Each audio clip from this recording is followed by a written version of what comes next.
You don't need a planning grant. You don't need a promised neighborhood. What you need is a commitment to make sure that we apply the best that we know how.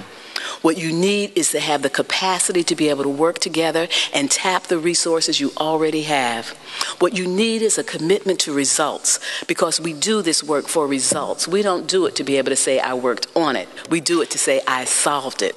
And so I'm excited about what you're doing, but I understand that one of the mistakes that we can make as advocates and people with big aspirations and a huge vision for our neighbors is that we can decide to do something and then leave it to someone else. The way that we will deal with climate change is to begin to learn to love to live together, because then we won't have throwaway communities. If we learn to live together, we'll be happy being on public transportation together. And then we won't have all these individual cars separating us from each other. And as we think about who has skin in the game in terms of tomorrow's middle class, it is the people who are like this today.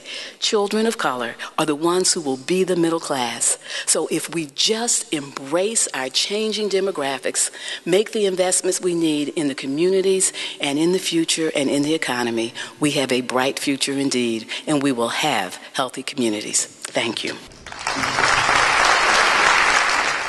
One of the things that strikes me from both Delane Easton's remarks this morning and Angela's very eloquent talk just now is back to the Archimedes quote, give me a fulcrum, a place to stand, a lever, and I will change the world.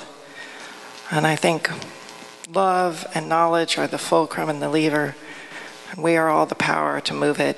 And Angela has given us so much to work with on all those fronts. So thank you, Angela. There is no duty more important than ensuring that their rights are respected, that their welfare is protected, that their lives are free from fear and want, and that they grow up in peace. So let's keep doing all we can to make sure that mission goes forward. Thank you very much for being here. There's something called Wild Zones, write that down, Wild Zones, group of people, some of you know them, they come and build with teenagers these wonderful zones of nature and materials, and they have a really good time in the dirt. And I think the other thing I would do is start using social media. I would use, go on your Facebook page, get a Twitter account, whatever you can do, get the youth to help you learn how to do it, and start asking. Ask for donations.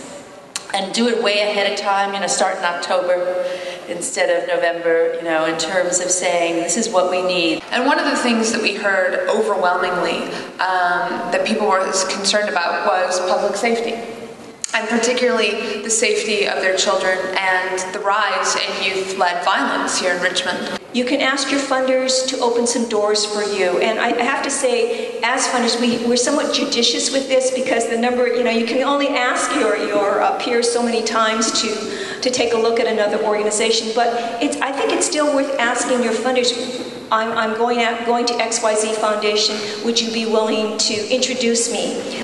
Because we know that the more stable an organization is, the more innovative it can be, and the more it can focus on delivering program if it's not constantly worrying about where that next year of funding is going to come from. Arts programs are absolutely 100% important, but so is math and education.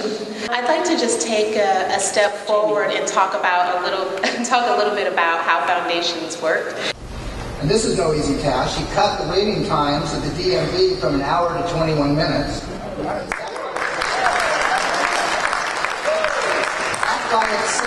That by itself, Sonny, was worth your entire career in public sector. I'm sure you know what is the largest department in the state of California in terms of the number of employees. It's the Department of Corrections. And that is a sad commentary in a state such as ours, when you've got 56,000 people employed in the Department of Corrections, guarding people who are not being productive in their lives, versus 42,000 trying to grow the economy. Something is out of bounds. This is an amazing collection of talent. You are an amazing group of leaders. And this room is more than large enough to accomplish the task, to actually lead the revolution, because that's what we need. It's a total overhaul of the system so that we are all working on how are our families doing, how are their children doing. So what will it take to do what I just said? I think a couple things. I think it's going to take a shift in values.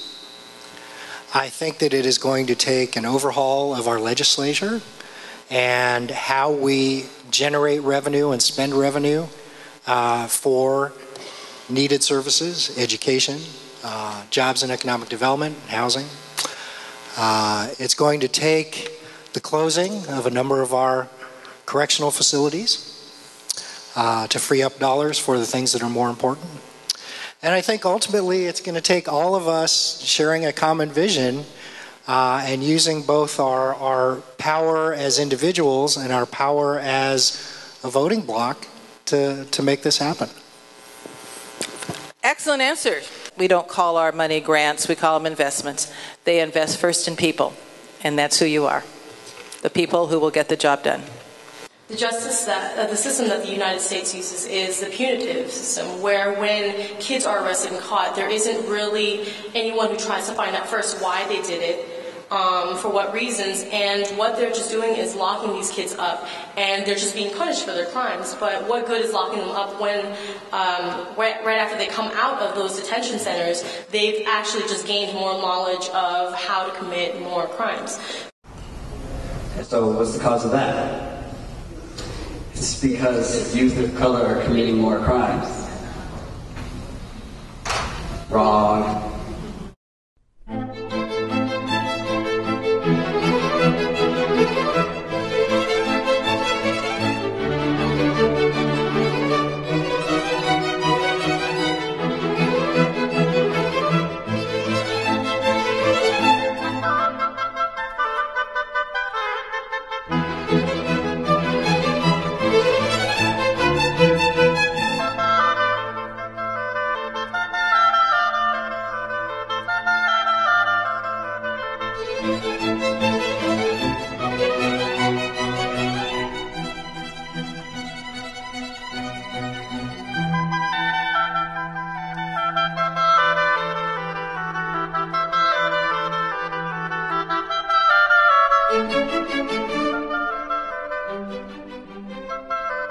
Thank you.